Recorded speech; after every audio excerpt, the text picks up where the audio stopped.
morning, good morning, good morning. How are you? Welcome back to another live on Sunday here at the Tabernacle in the Sanctuary. I'm here with my father, Bishop Dennis A. Meredith. That's right. I'm here. That's right, he's here. On this Memorial Day weekend. That's right, and we hope that everybody's out here being safe. If you're vaccinated like me, you know, you could be outside without a mask on, I guess. Or whatever it is that they say. Well, they're saying you can't. The CDC says you can be outside, but inside. Anyway, play it safe, whatever you're doing. Absolutely. Play it safe. Not like my shirt. I wanted to be bold today, so I'm in my Speed Racer shirt that is my former father's shirt. Former father? Not former, like this shirt was formerly yours, not former father. This shirt was formerly yours before you. I like that shirt. Oh, so you want to take it back? No, I'm just saying. Okay. Yeah, but I like that shirt. Yeah, You're not making fun of the shirt, are you? Start making fun of the shirt. I'm just saying. That's my NASCAR shirt. Yeah, I think he still wants it back. I'm trying. I'm just kidding. Anyway, what we doing today? What we got going on? Well, we got some good music we're going to bring to you. It's going to be a little different show today, but I'm sure you're going to enjoy what we put together. You're always trying to put something together that I think, you know, people would appreciate and value and enjoy. So you stick with us for this hour, and I'm sure you're going to feel like, oh, I was blessed by that presentation. Yes, we do have a few surprises for you. But we're not going to give them away because then it wouldn't be a surprise. All right, well, let's go to some music. Yes, enjoy the music. And we'll be back. We got a good hot topic today. Yep, we'll be back.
Well, welcome back. I hope you enjoyed that music. And Music.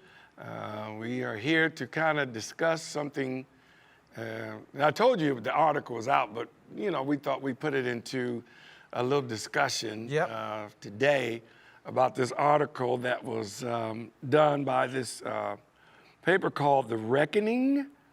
The writer is Darian Aaron. Darian Aaron, and we did a Zoom call, of course, and he wanted to do this article on Bishop. It's called The Call and Response of a Gay Bishop, How the Truth Transformed Dennis Meredith's Life and Ministry. And it's very, very well written. He's a really good writer. It's just me telling my story of coming out and how coming out changed changed my life dramatically, and in a way, to me, I always call it a good way. I never look back and say that, coming out was not good, but it was in a good way. And, everybody didn't connect. I lost a lot of friends, lost a lot of engagements. I was preaching all over the country, outside of the country, everywhere. but all of my, in the article, he talks about how, he said, well, do you still have those engagements? How do straight pastors treat you? And basically, I had to be honest. I don't have any straight pastors who consider my friends. Most of my colleagues now are, same gender loving colleagues who have their own churches. But as far as, straight pastors, that don't exist for me anymore. Yeah. I mean, I was talking to a young lady that knows a good bit about you and that works with me, and she likened you to the story of Moses. And I don't deserve that kind of credit, but that's sweet. I mean, I think I know that Moses is very they called him the liberator. They called him the liberator, but you literally liberated a people in the Orthodox black church. Right. Because we aren't, an unorthodox black church. We're a very orthodox black church. And in the city of Atlanta, no pastor thought that they could be who they were in their sexuality and still lead a congregation. And then after you came out, there are African-American pastors that came out all over the world, definitely here in Atlanta, that have started churches. And, were just honest about who they were. So in those regards, and just like Moses, when Moses was in Egypt, he was in the palace. When Moses decided to live his truth and be his truth, then he was in the valley. That's right. And so That's right. Didn't have all those palace experiences anymore. So as I know long you as don't he want to played take the credit, but there's a lot of similarities there. You really have done a mighty work in the community of African American people. And I have to say, when I was, people are always, you consider your audience. So here I am in Toledo, Ohio, very conservative. Very conservative. Very conservative, very orthodox. Give a small example about very orthodox kind of church. As a matter of fact, in my message, I observed that the ushers still had badges. I was so surprised. I hadn't seen an usher badge in so long. Yeah. That's just show you, what else did the ushers do? I think they put their arm behind their back when they were walking. Yes. And I was like, whoa, this very is disciplined. Very disciplined, but very much kind of, I don't want to say old-fashioned, but I just didn't, it was just something to see that. Well, anyway, I am up and I'm delivering this eulogy, and I said, while in my eulogy, in this context with all these people, and I want to, my husband so, and I look these faces, and I'm like, do not think I'm gonna get up here and pretend, and act like and you said I am not who I am. I said, don't expect that.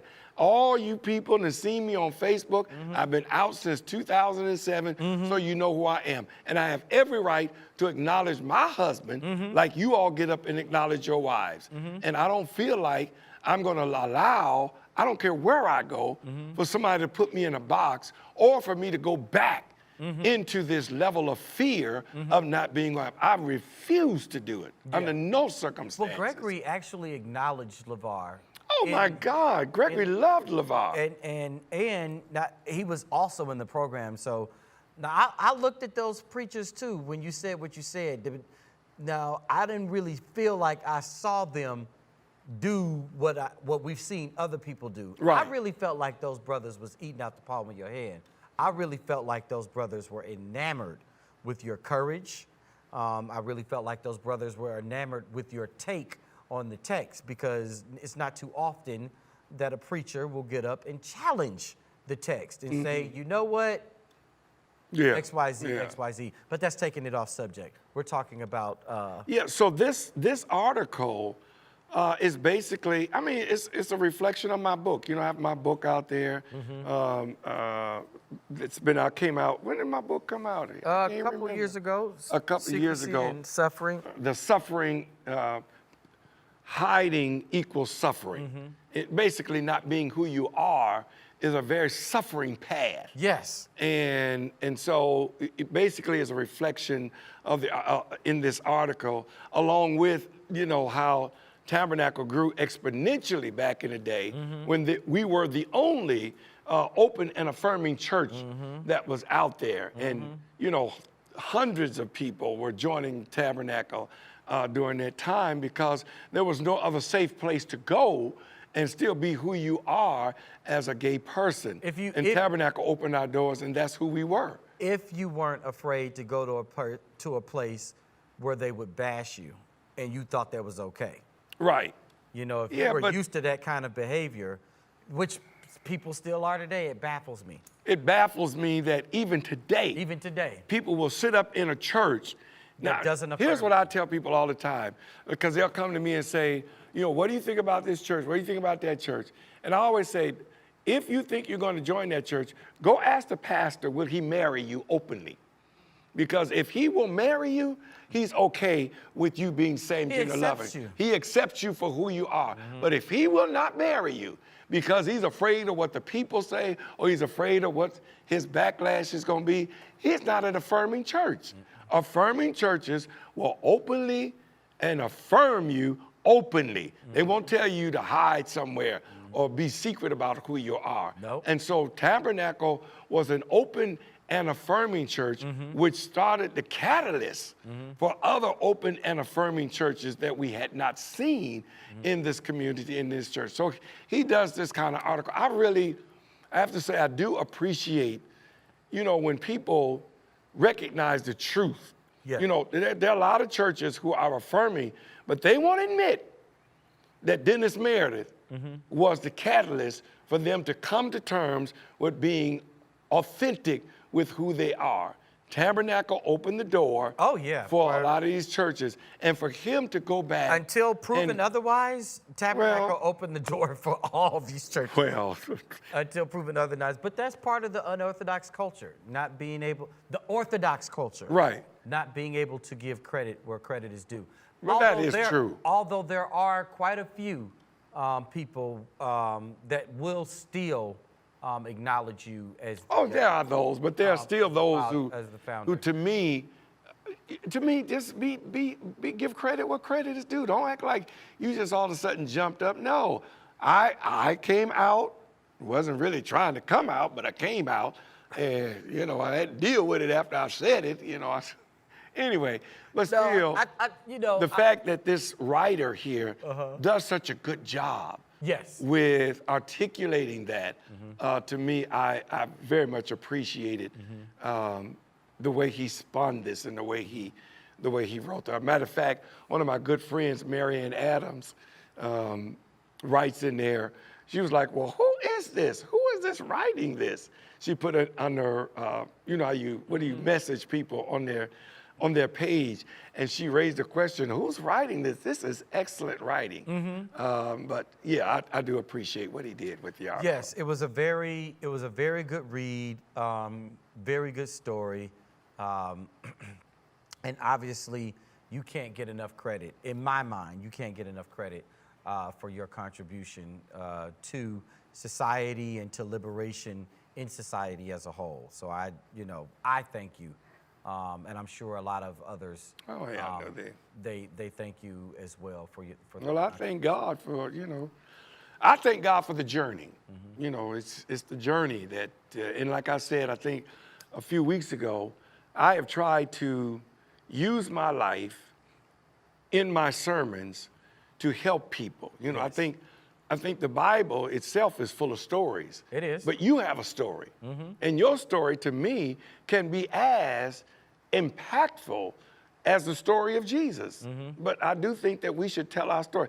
You know, what I've noticed about a lot of preachers, and I tell even the ministers of our church, don't try to get up preaching all the time and everything is about what the Bible say.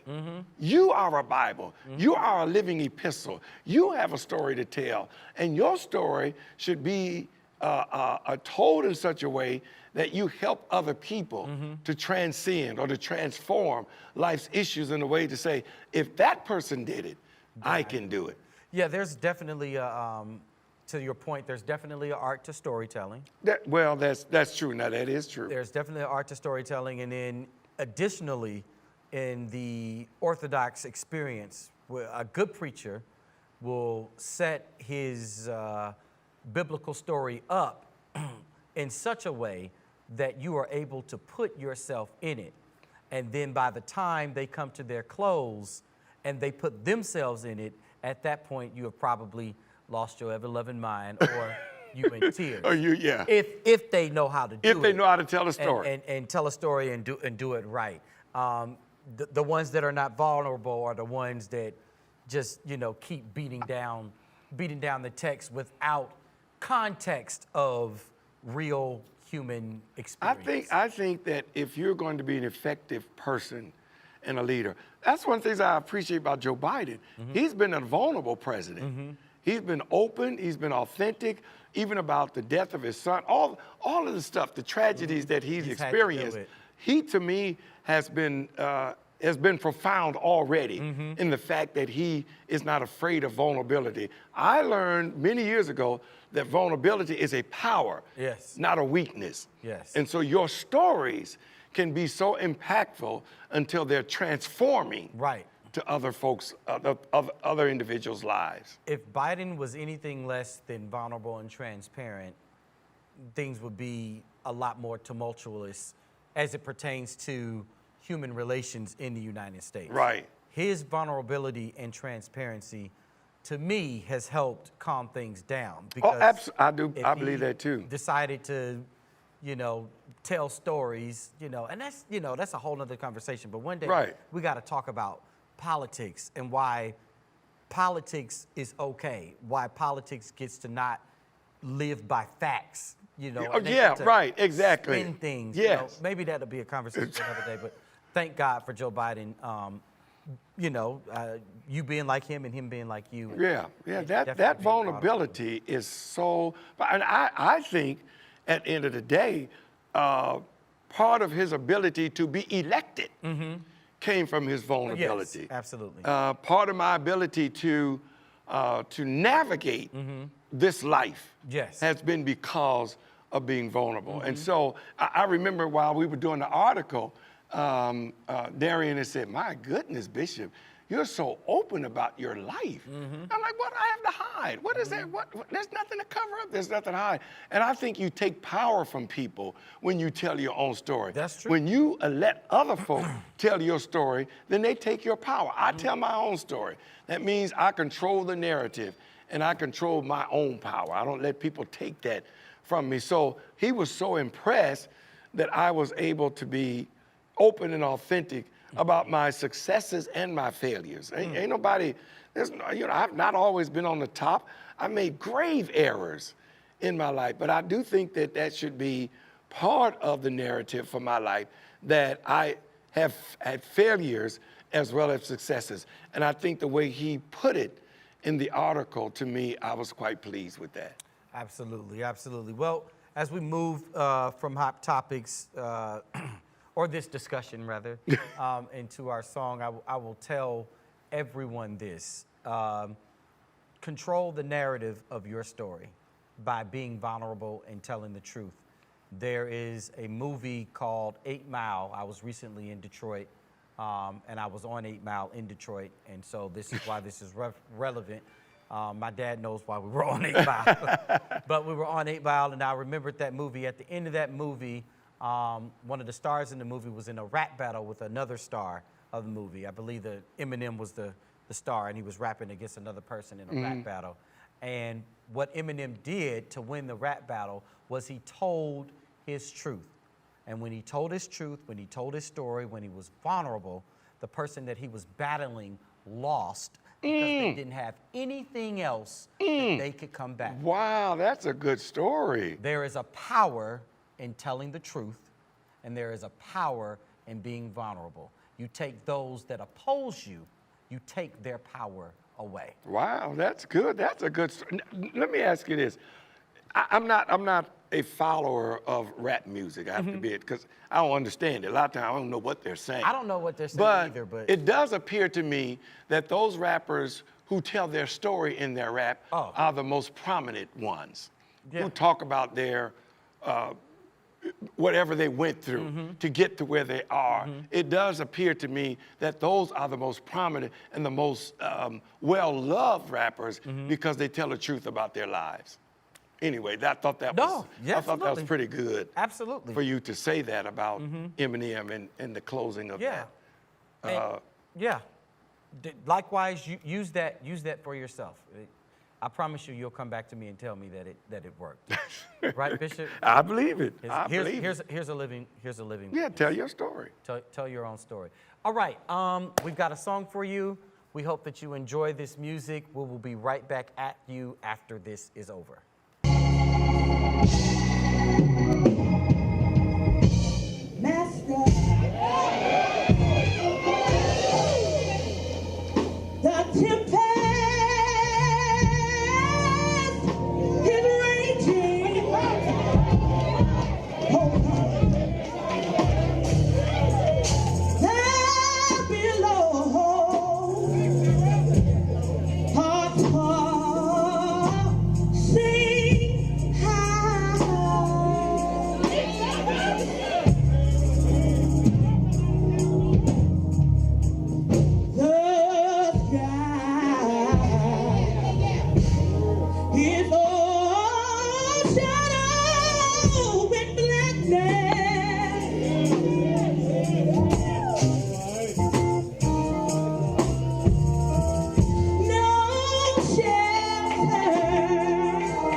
right. Hope you enjoyed that song.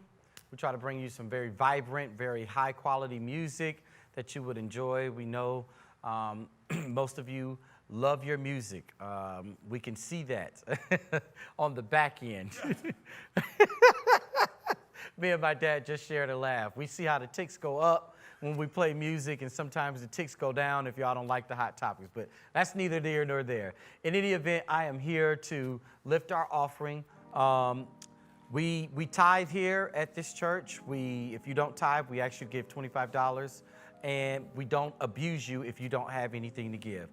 An offering is called a free will offering, technically. Offering is free will. So what that means is you give based on your will, based on how you feel the universe has been good to you in your life, or God has been good to your life. You give how you feel according to that. And I like to make sure that you know that it is no pressure. Now, having said that, the church does need your support. Frankly, you can see that this production doesn't just come to you freely. There's things that are happening here. My good brother Trellis is behind this camera giving me the business about this shirt that I have on every turn. And I've got to give Trellis money because he's a master behind this camera. You know, I just can't ask this brother that's been in this industry for 30 plus years to come and do this service for me for free. I respect him too much to do that. Likewise, we should do the same. If your church is giving you high quality production, if you know we're making a mark on this community, trying to do our part, feeding this community, be a support where you can, how you can, to help us continue to do what we are doing. The ways to give are right there on the screen. Take a look at that. Those are all the ways that you can give. And at this time, I would ask that you do that. While you are doing that, I'm going to bring up the next thing, which is our Bishop's Love Offering. A number of years ago, when I was a child, my dad got up in front of Tabernacle Baptist Church and announced to the church that he would no longer be taking a salary. And I thought that that was an amazing thing. The only thing I ever saw my father do was be a pastor. And then here this man comes and says he's not taking a salary. To this day, that has stuck with me. And when I step in his stead, I will never take a salary. I will never take a penny from the church because I believe church is about community. And who knows what else is going to happen. We'll see what God does when that time comes. But I admire him. He does not get a salary. He lives off of your love offerings. So at this time, get your phone in your hand so you can give to his Cash App. The Cash App is there flashing in front of your screen. We have a very resilient, amazing pastor. Yvette Ponder put it like this: he has more than 9 lives. Yes, he does have more than 9 lives. So let's be a blessing to him and continue to help him be a blessing to us. I want to thank all of you for your gifts. I hope that you are enjoying this program. Now we're going to have some more music, you guys' favorite thing, and this is going to be a good song that you're going to enjoy. And when you come back, we have a surprise for you. All right, stay tuned. Thank you so much. Enjoy this song.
I had kind of lost faith in organized religion, even as a minister, because I just knew that people should have a right to praise God as they see fit, regardless of their sexual orientation.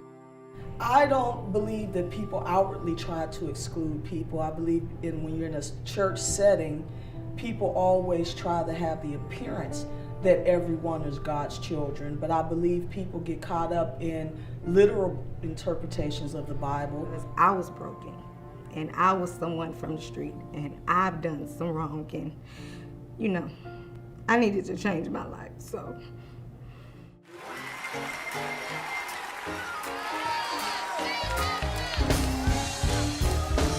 I once was lost in sin, but Jesus took. Dennis Meredith, I'm pastor here at Tabernacle Baptist Church. I've been here since 1994. Once we found Tabernacle, we were very excited about their message.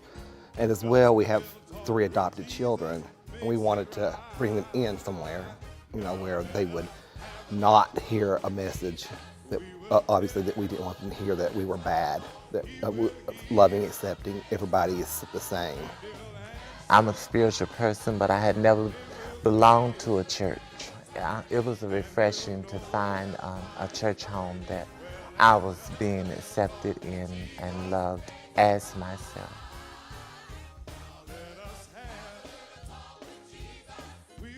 I do feel, because if I had not married a bisexual man, and if I had not had a gay son, I would not be carrying the banner that I'm carrying now.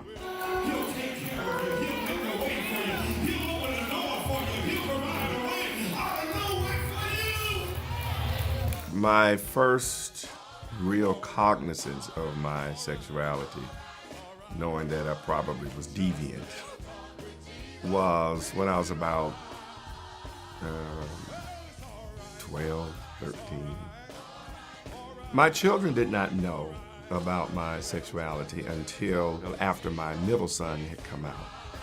And it actually came out in a context where I think my wife was, something had happened between she and I, and it came out in the context of her anger. She went to tell them about it, and their response immediately was, "That's my dad, and I love him," and that's the end of that.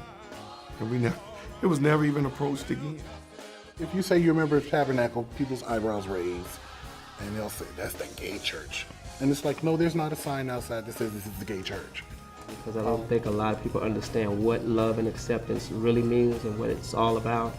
But Pastor gives excellent messages about love and acceptance and helping the members of Tabernacle love and accept themselves first of all, before we can even love and accept anybody else. In fact, the message is for yourself, because the love and acceptance has to start with you. It has to be internalized.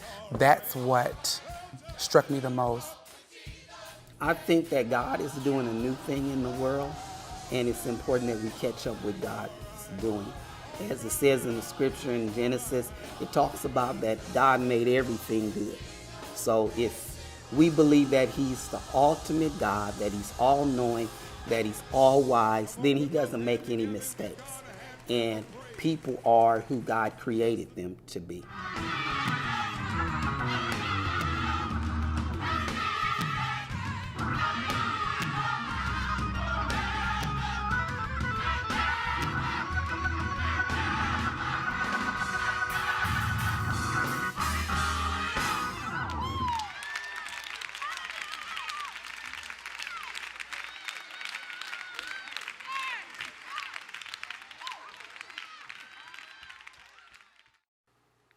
Well, I told you we had a surprise for you.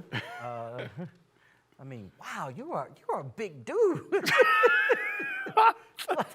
Yeah, during that time, I was 253 pounds. Gosh, you That's you far. look like it. Linebackers are like 6'4", 6'3", Yeah, I'm 250, 260. I'm 191, but still. That's your about voice. 60 pounds. And the voice, oh yeah, all of that, yeah. You still got wind like that? No, I ain't got no wind like that, no. I ain't even trying to do all that no more. I ain't trying to do all that no more. Boy, you can holler. But Those days, as the old folks say, are past and gone. Wow. Wow. Yeah. Powerful voice. You one time, I remember this article that I don't know if it was the AJC, New York Times. The New York Times. And this lady said you had a voice like a rock and roll star. Yeah, like a rock star. Yeah, That was. holla so. She was saying, God, I mean, she was a Caucasian woman out of New York, and she was in our service. You know, our service was so explosive. Oh, yeah, they were. And, you know, I was singing all the time, and so she was just like mesmerized. She was like, who is this guy? What is this? Just another preacher. I'm just doing what I normally Just do doing what on you Sunday. Hollering and talking and, you know, singing and caring. But anyway. High energy. Can you believe that we would do that for 2+ hours, more than 2 hours? We would be in church hollering, shouting, and screaming. For 2 hours. For 2 hours. You go to a concert and get that. People, I'm serious though. It's go to, yeah. For 2 hours. The music. The music. Because we didn't do it. It was dominated by music. By music. Yeah, absolutely. Dominated by music. Bands and drummings and. Oh, we had it all. Man, that's a lot of stuff. You feel like doing all of that again? Oh no! This is it. No. You good to get 10 minutes out of me now. Do you feel bad that I don't want to do any of those things either? Absolutely not. Okay, great. I prefer you to be you. Thank you. You be yourself, and do not let people try to push you into being anything than yourself. We have to learn to accept people for who they are. And so if you're not, you know, that's not, child, you ain't got to do it. But you can sing. Yeah. You can sing. Okay. You just have not been singing like I have for so many years. You would carry literal whole services singing. Like, I don't understand how you would sing for 30 or 40 minutes, song after song after song. Well, you know, when you're in front of people performing, anyway, the feedback from the audience gives you energy. Yes. You know, so if you got it, that's why I noticed they do shows now with artists, you know, live shows. There's always this group down in the pit.